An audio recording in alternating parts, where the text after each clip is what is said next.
Was there a point where the both of you self-reflected on the relationship together and then try to move forward from there? Yeah, we did. I mean, so when we had, we did go down quite a dark path because we had this open relationship and there was a lot of hurt that started happening and dishonesty towards ourselves. We're very honest towards each other, but you can be as honest as you want. If you're not honest to yourself, what you going to say to your partner? You're going to tell them the same lie you're telling yourself, so it doesn't matter. You need to start with yourself being honest. And so because of that, our relationship was really going off track. And we did have a moment where things were like so bad, and Natasha opened up to me and she said, look, I just can't handle it anymore. She was afraid I'm just gonna run away.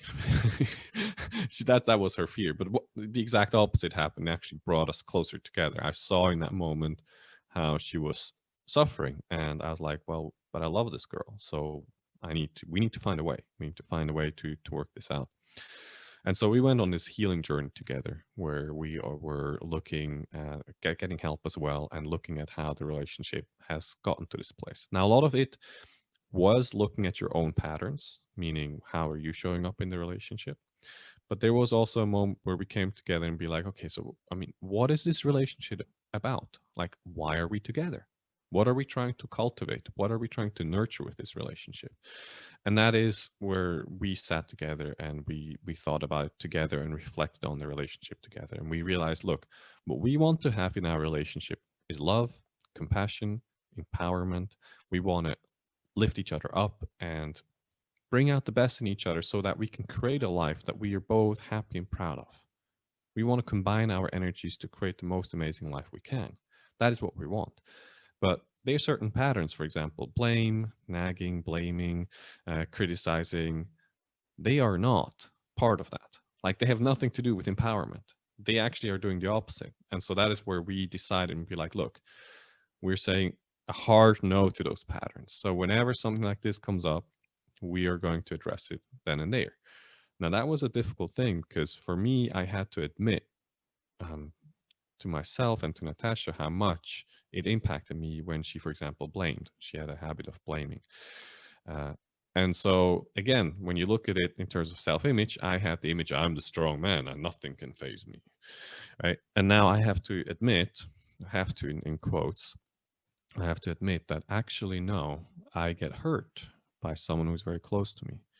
And that this pattern, even though it looks small, I get blamed for the toast that burned in the kitchen, even though I wasn't in the kitchen, nor did I know that the toast was on. That this kind of behavior is impacting me, and it looks like insignificant behavior. So I was struggling at the beginning to tell her and be like, "Look, what you just said that was actually hurtful towards me." But doing that and coming together then as a team, it really helped us to transform the relationship and to bring it to that place where we have the vast majority of our relationship is aligned to those values that I shared.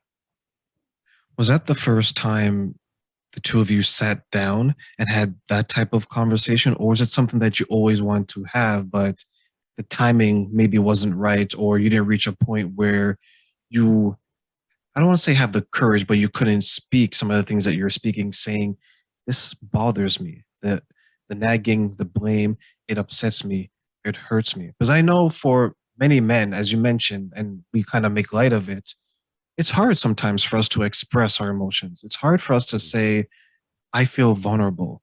I feel hurt. I'm in pain. What you're doing is upsetting me. So, was it something that you always wanted to say, but maybe the stars or maybe the timing wasn't right, but now you found the right time and then you two had that conversation? I don't think I had that level of awareness for the majority of the relationship.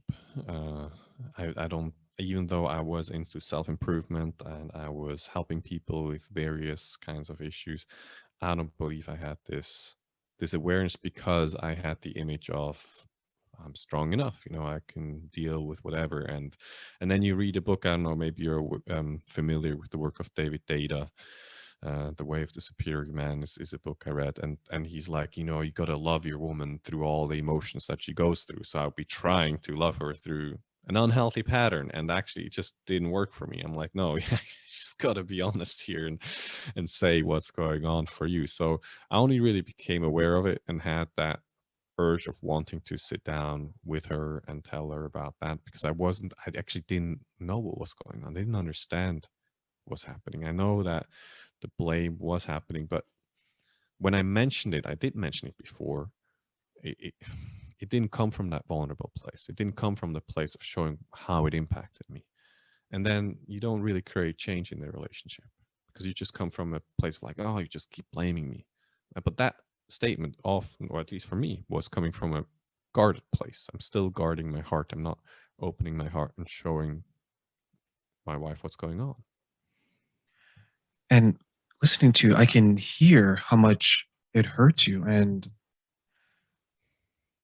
it's interesting that, as you mentioned, the awareness wasn't there in the beginning, even though you would mention it occasionally, and but it seems like the pain was always there. And you reference a book, and you reference situation that you mentioned, and at times, sometimes I'm the same way. Talking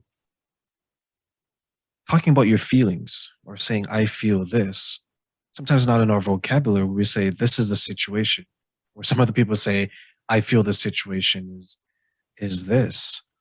Um, I don't want to. I guess the best way to probably describe it, what I want to say is, what do you think was causing that disconnect where you're feeling what you're feeling? You're hurting in the way that you're telling me that you're hurting, but you're not expressing it, especially to someone that you care about, someone that you're spending your time with, that you want to bring close to you. This isn't like it's you and I who we've only known each other for a few days in a short period of time. This is someone that there's you're intimate with, you love them, you care about them, you want to see them happy, you want them to make you happy as well. Were you ever able to pinpoint what was causing that specifically and narrow down to that one cause, maybe? That prevented me from speaking up and connecting to those emotions. Yeah. Yes. Okay. Um, yeah, I mean, part of it was the death of my father. And also, I mean, at that point, I did have large integrations in that regard. So for me, I really see it as we have a certain idea of who we are, and we identify with that, and we put our value into that. And so for me, I was not the person who's going to be faced by many things. And I tend to not get faced that quickly. It is true. It's not that it's not true, but they are things that do impact me. But if I have this identification, I am this kind of guy, and it doesn't have to be conscious. I don't think I was conscious of that. But then I am not, like, how can I then admit that something as small, in quotes, because for me it wasn't small, that's why it's in quotes, as blame about something not being done right in the household, how can that impact someone who is stoic? It cannot. It goes against it. So I cannot admit that to myself. Because if I do admit it, my whole identity is put into question.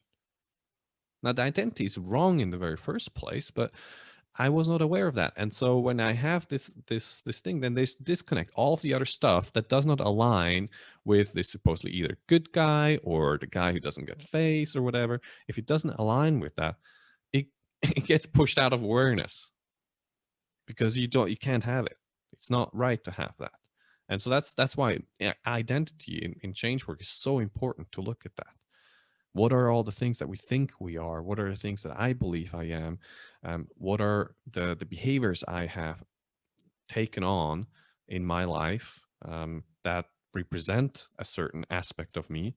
And really start questioning those things so that we can become more holistic. Like, I feel so much better now when I'm in touch with my emotions. Like, I feel so much better being able to communicate that with my wife, because I can be honest and I can be there with her in an authentic way, rather than a fake way that is propped up on a fake identity.